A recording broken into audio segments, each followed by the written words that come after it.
I think mental health or mental illness is anything that negatively impacts your mental state. I feel like a lot of people aren't comfortable speaking about it, especially in the past 10 years. I feel like there's been a change in that. I don't know if I would define it as mental illness. I think maybe it's something that it's just, well, I don't know, I guess it's just different from every person.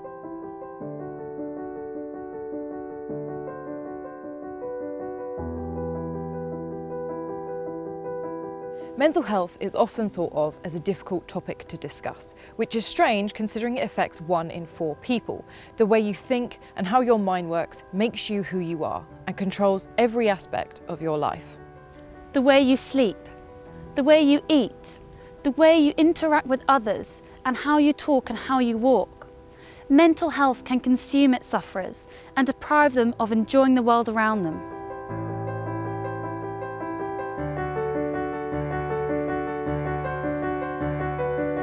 Unlike physical illness, where you can see the impacts clearly, mental health is something hidden behind the surface.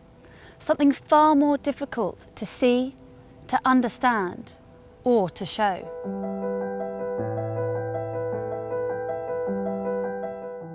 After discussing with university students what mental health actually is, it became clear that even at the highest level of education, people struggle to define what mental health actually is.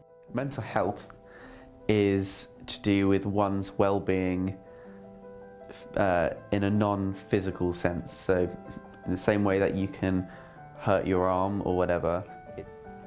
Mental illness is just an illness, as it were, like any type of thing. Like cancer is an illness. Maybe it's just something where someone can't cope with maybe something's going on, maybe something's happened, maybe something's triggered it. It doesn't necessarily have to be an event, I guess. I would say I don't think it necessarily has to be disabling, but something that just has a negative impact or that negatively impacts your thoughts, I guess. It's a really tough question. I just don't think it should be defined as anything different. I think it is just an illness like anything else is. From anxiety and panic disorders to Alzheimer's and eating disorders, there is a huge range at which mental illness can affect people. We met with a nurse from the NHS to talk to her about what the NHS are doing to actively help people struggling with their mental health. 1 in 4 people will experience a mental health problem at some point in their life, so this could be happening to you, a family member or a friend, and it is always worth knowing what to signpost people towards.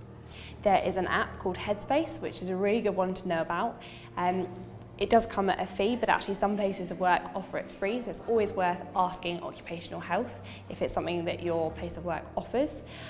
It's really good for people with insomnia, it's really good for people that maybe experience anxiety, and it guides you through guided meditation, and they come in short bursts, and it's really, really useful. So it's a good first place to start if you need some immediate calming help. Obviously, if things are a little bit more concerning, it's always worth directing your friend, family member or yourself towards your GP, because they have access to refer you to other services that are really, really useful and really beneficial for somebody struggling with a mental health problem. Since 2013, the NHS has been making big changes towards improving our mental health services. It's been a really difficult one to improve because funding is difficult. But the government has made a big promise that they've got their 5-year forward view plan, and within that plan, more funding is being put into mental health services. This includes greater funding for A&E departments, more money being put into maternal mental health services, and more money being put into access to mental health services through your GP surgery, and reducing wait times.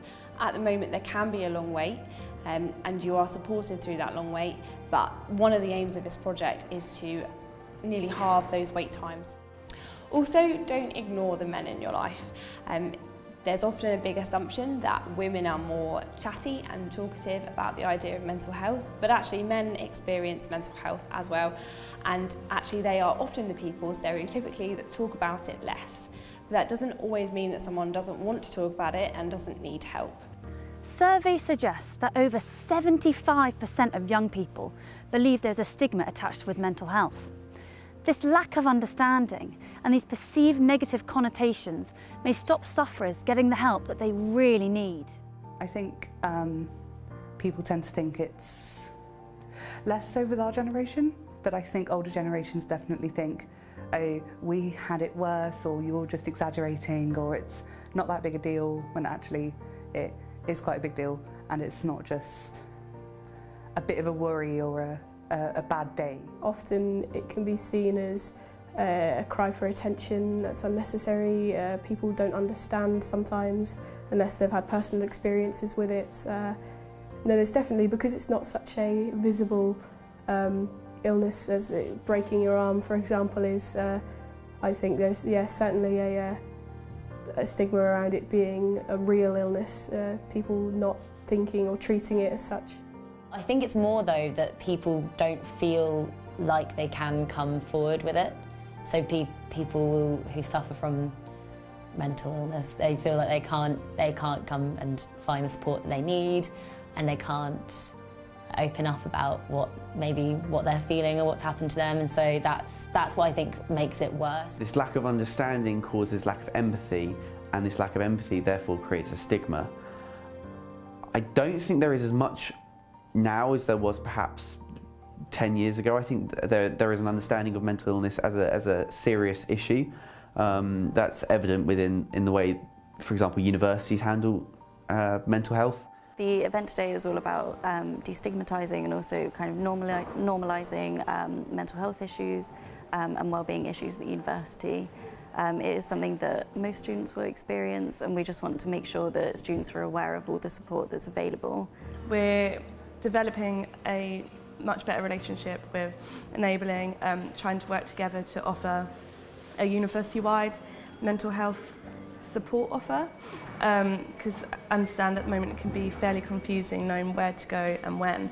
We're also involved with developing the Student Minds Mental Health Charter, which has recently been released, and they're getting different stakeholders to be involved. So Enabling Services and Student Life offer a student support drop-in. These run every weekday between 1 and 3 in the Student Services Centre, and then we also run an evening drop-in as well in various locations so that students can come and chat to us, talk to us about any personal difficulties that they're experiencing, any mental health conditions that they have, and what support they have. 6,233 suicides were recorded in the UK for those 15 years or older. Of those, 78% were male and 22% were female. This shows just how important it is to talk about your mental health. The significance of the NHS increasing funding alongside the support provided by universities for their students and a growing acceptance of the seriousness of mental health could be the essential step to get sufferers the help and support that they need. The NHS has been making effort to tackle this rising issue of mental health.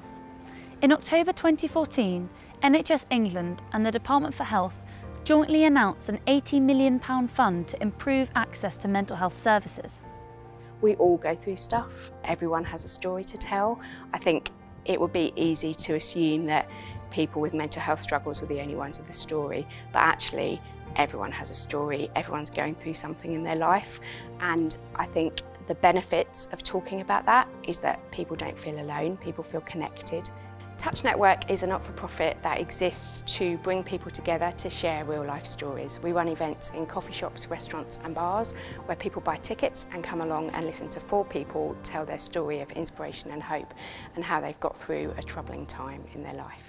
A lot of people won't want to get medical treatment or be diagnosed with it because they're worried about how maybe they might be treated with other people. And I feel like that's a big issue, is people think they might be treated differently, and some people don't want that to be the case. So say they were diagnosed with it, they wouldn't want to be treated any differently, so they don't go about that and they don't want to speak to people about it. So I think in that case there's definitely still a problem that people just aren't open about it like they should be.